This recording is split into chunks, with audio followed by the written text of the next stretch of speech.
વડોદરા શહેરના ward number 11 થી Nilambar circle તરફ જતો મુખ્ય માર્ગ કે જે હાલ બિસ્માર હાલતમાં ફેરવાઈ ગયો છે।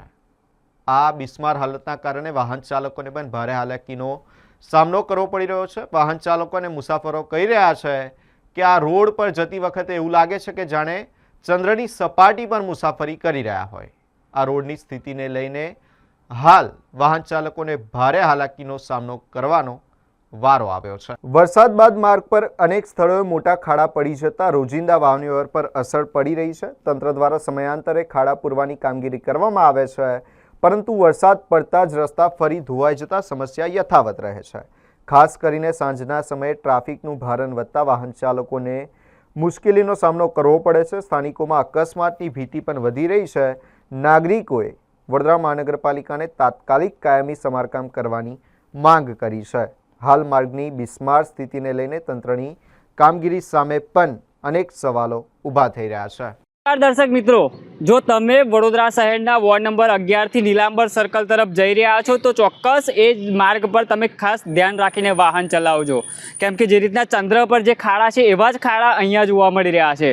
વડોદરા શહેરમાં જે રીતના મેઘરાજા વરસ્યા બાદ જે રોડ રસ્તાની જે ક્યાંક હાલત જોવા મળી રહી છે, અનેકો રોડ એવા છે કે જ્યાં ખાડા ખબૂચિયા થઈ ગયા છે, જેના કારણે જે વાહન ચાલકો છે તે ઘણી મુશ્કેલીમાં મુકાઈ રહ્યા છે। વાહનોને ક્યાંક નુકસાન પહોંચી રહ્યું છે તો ક્યાંક ટુ વ્હીલર વાહન ચાલકો કમરતોડ ખાડાના કારણે અનેક જે સમસ્યાઓ છે તે ક્યાંક ને ક્યાંક ઊભી થઈ રહી છે।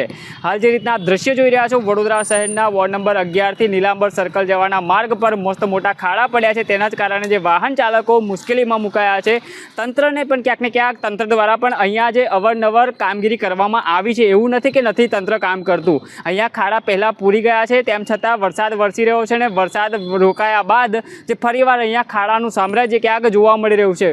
વડોદરા મહાનગરપાલિકાના જે કામગીરીમાં ક્યાંક ને ક્યાંક સવાલો ઊભા થઈ રહ્યા છે, કેમ કે વરસાદ વરસ્યા બાદ જે ફરીવાર જે ખાડા ઊભા થઈ રહ્યા છે, ખાડાના કારણે જે વાહન ચાલકોને ક્યાંક મુશ્કેલી વેઠવાનો વારો આવી રહ્યો છે।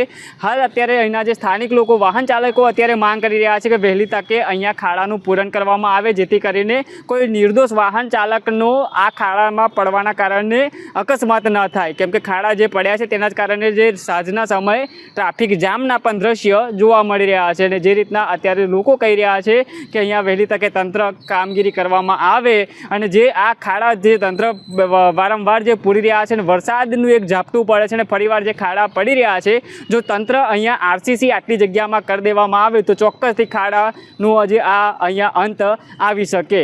જો આરસીસી થઈ જાય તો ચોક્કસથી અહીંયા જે આ ખાડા પડી રહ્યા છે તેનાથી ક્યાંક વાહન ચાલકોને છુટકારો મળે ને ફરીવાર આ ખાડા અહીંયા ના પડે। જે રીતના તંત્રની જાન બહાર જે આ ખાડાઓએ ક્યાંક અડીંગો જમાવ્યો છે, તેના જ કારણે વાહન ચાલકોને ઘણી મુશ્કેલી ઊભી થઈ રહી છે। કેમેરામેન ફેજલ ખાન સાથે હું Ravi Sindha, spark today news, Vadodara.